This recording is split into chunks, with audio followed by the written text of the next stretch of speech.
Hello, everybody. Welcome to another edition of Friday Night Scripture Reading. We've been working our way through the book of Exodus. We're almost halfway through. Exodus chapter 20, reading out of the LSB. Then God spoke all these words, saying, I am Yahweh your God, who brought you out of the land of Egypt, out of the house of slavery. You shall have no other gods before me.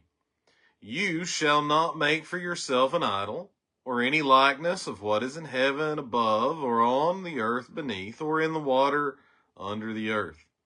You shall not worship them or serve them, for I, Yahweh your God, am a jealous God, visiting the iniquity of the fathers on the children, on the third and the fourth generations of those who hate me, but showing loving kindness to thousands, to those who love me and keep my commandments. You shall not take the name of Yahweh your God in vain, for Yahweh will not leave him unpunished who takes his name in vain.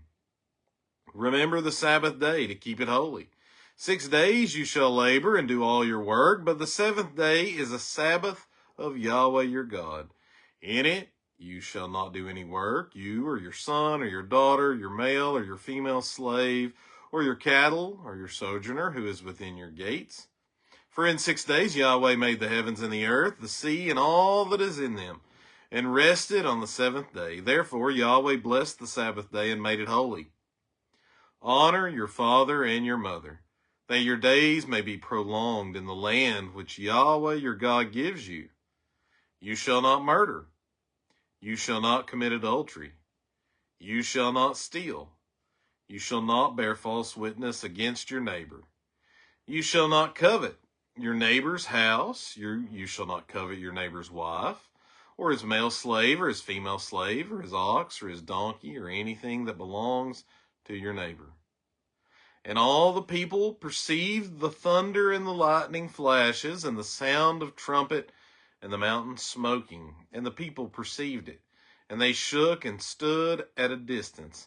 Then they said to Moses, Speak to us yourself, and we will listen, but let not God speak to us, lest we die. And Moses said to the people, Do not be afraid, for God has come in order to test you, and in order that the fear of him may be with you, so that you may not sin. So the people stood at a distance, but Moses came near the dense gloom, where God was. Then Yahweh said to Moses, Thus you shall say to the sons of Israel, You yourselves have seen that I have spoken to you from heaven. You shall not make other gods besides me, gods of silver or gods of gold you shall not make for yourselves. You shall make an altar of earth for me, and you shall sacrifice on it your burnt offerings and your peace offerings, your sheep and your oxen, in every place where I cause my name to be remembered. I will come to you and bless you.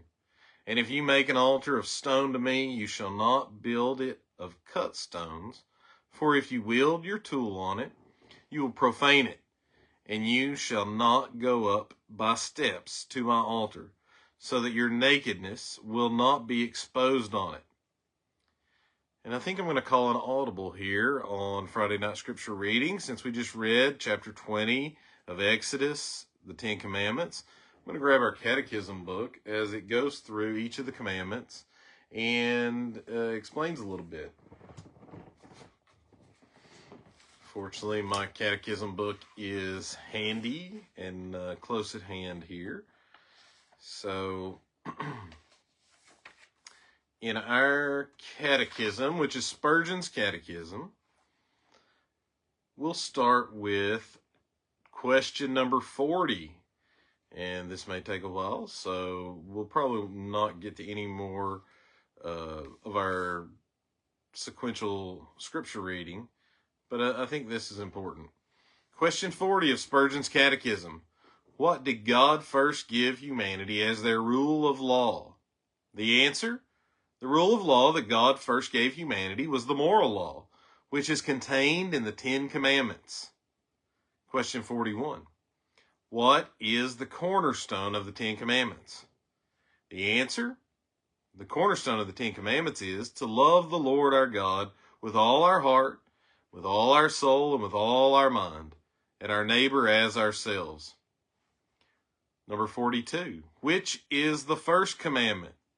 The answer, the first commandment is, you shall have no other gods before me. As we just read, Exodus 20, verse 3. Question 43. What is required in the first commandment? The answer, the first commandment requires us to know and acknowledge God as the only true God and our God, and to worship and glorify him appropriately. Question 44. Which is the second commandment? The answer, the second commandment is, you shall not make for yourself a carved image or any likeness of anything that is in heaven above, or that is in the earth beneath, or that is in the water under the earth. You shall not bow down to them or serve them. For I, the Lord, your God, am a jealous God, visiting the iniquity of the fathers on the children to the third and the fourth generation of those who hate me, but showing steadfast love to thousands of those who love me and keep my commandments. Exodus 20, verses 4 through 6. Question 45. What is required in the second commandment? The answer, the second commandment requires accepting, observing, and keeping pure all worship and rules that God has established in his word. Question 46. What is forbidden in the second commandment?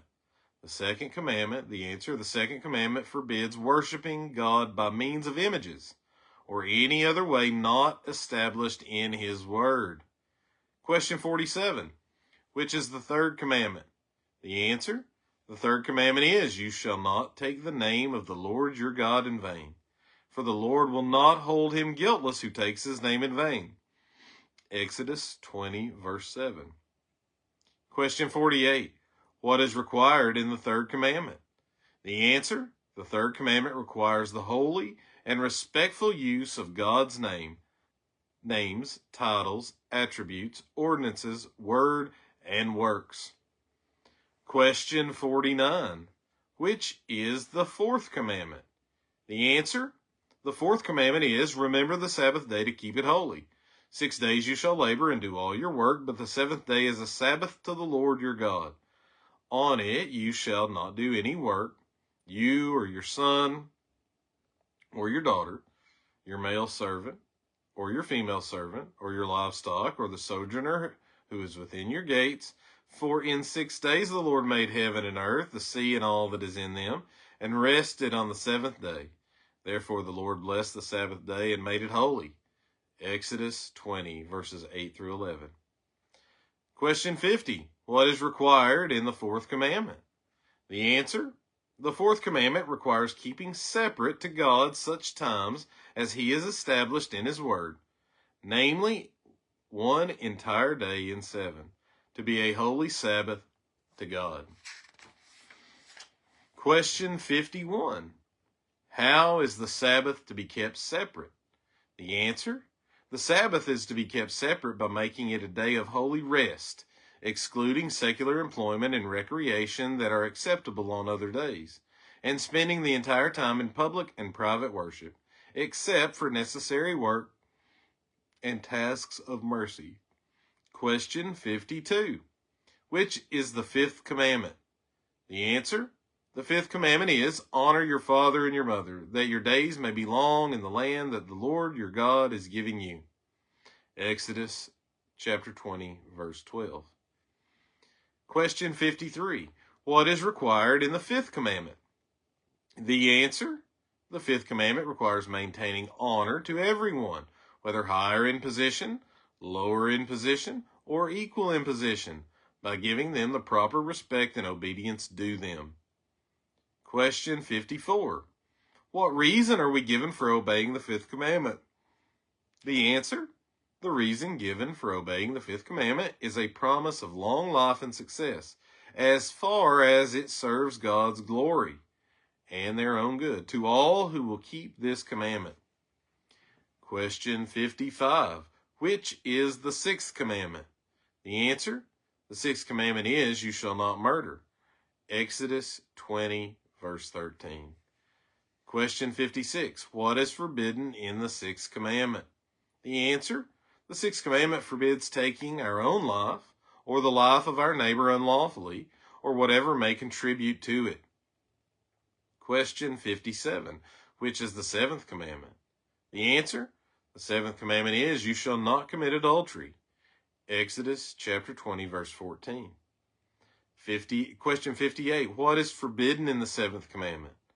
The answer, the seventh commandment forbids engaging in all sexual immorality in thoughts, words, and actions. Question 59, which is the eighth commandment?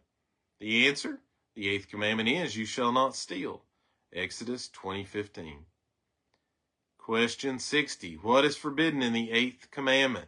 The answer, the eighth commandment forbids whatever does or may prevent our own or our neighbor's wealth or success. Question 61, which is the ninth commandment? The answer, the ninth commandment is, you shall not bear false witness against your neighbor. Exodus 20:16. Question 62, what is required in the ninth commandment? The answer, the ninth commandment requires us to always be truthful and keep and defend the truth about our own and our neighbor's good name, especially when giving testimony. Question 63, which is the 10th commandment? The answer, the 10th commandment is, you shall not covet your neighbor's house, you shall not covet your neighbor's wife, or his male servant, or his female servant, or his ox, or his donkey, or anything that is your neighbor's. Exodus 20:17. Question 64, what is forbidden in the 10th commandment? The answer, the 10th commandment forbids all dissatisfaction with our own situation, envying or being upset over the success of our neighbor, and all excessive thinking about and desiring anything that our neighbor owns. Question 65, is anyone able to keep the commandments of God perfectly?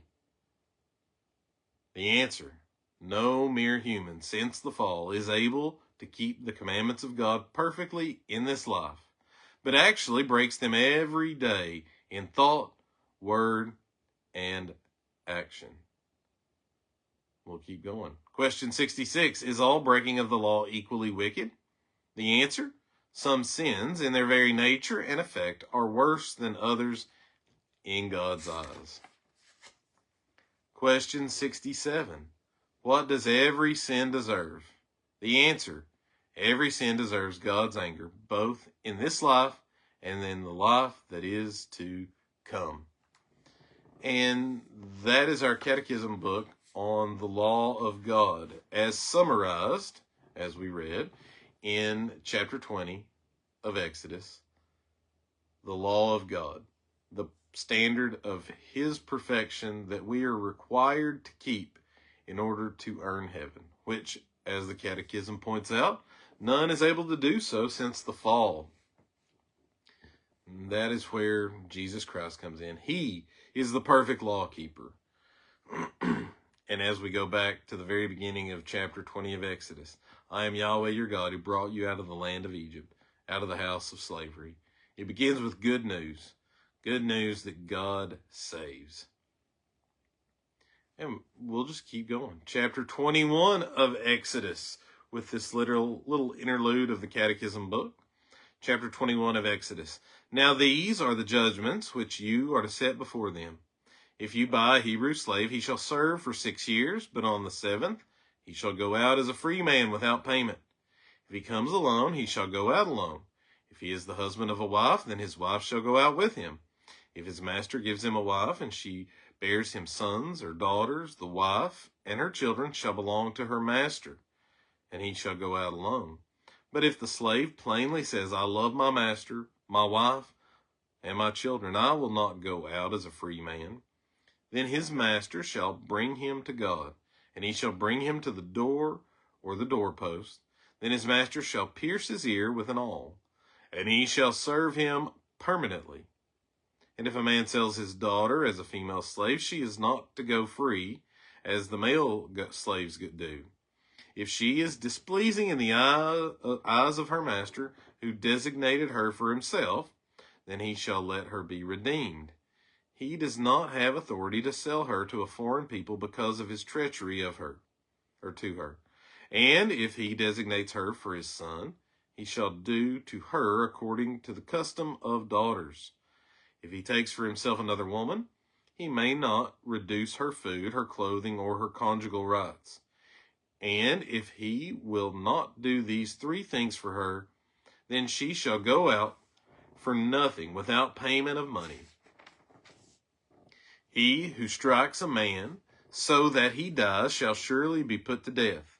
But if he did not lie in wait for him, but God let him fall into his hand, then I will appoint you a place to which he may flee. If, however, a man acts presumptuously toward his neighbor, so as to kill him by deceit, you shall take him even from my altar, that he may die. And he who strikes his father or his mother shall surely be put to death.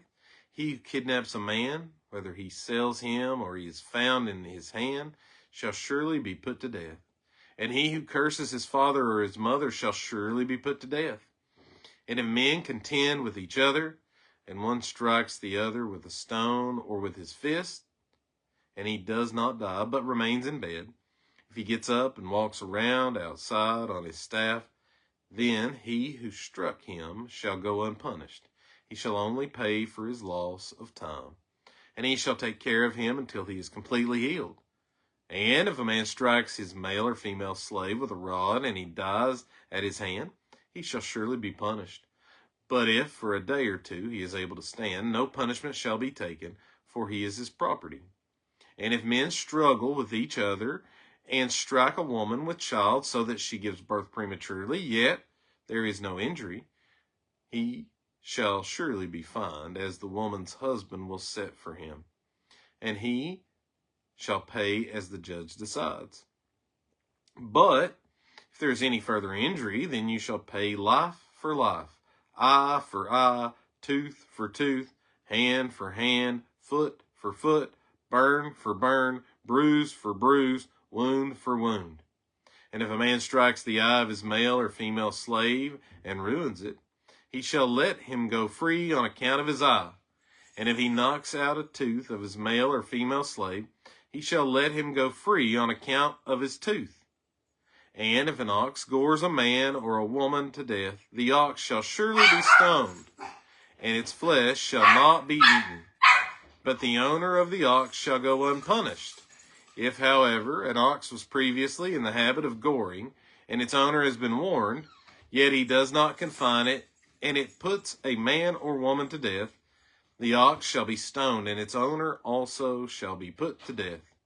If a ransom is demanded of him, then he shall give for the redemption of his life whatever is demanded of him. Whether it gores a son or a daughter, it shall be done to him, according to the same judgment. If the ox gores a male or female slave, the owner shall give his or her master 30 shekels of silver, and the ox shall be stoned.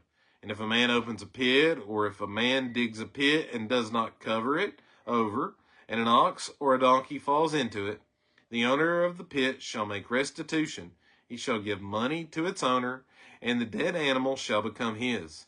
And if one man's ox hurts another so that it dies, then they shall sell the live ox and divide its price equally. And also they shall divide the dead ox. Or if it is known that the ox was previously in the habit of goring, yet its owner has not confined it, he shall surely pay ox for ox, and the dead animal shall become his. I think we'll stop right there. Cash got awfully excited when we started talking about oxes goring people. He started barking there. Y'all have a wonderful weekend. If the Lord wills it, we'll see you on the Lord's Day Sunday School, 10 a.m., corporate worship at 11 a.m., fellowship immediately after morning service. Y'all have a great weekend. Goodbye.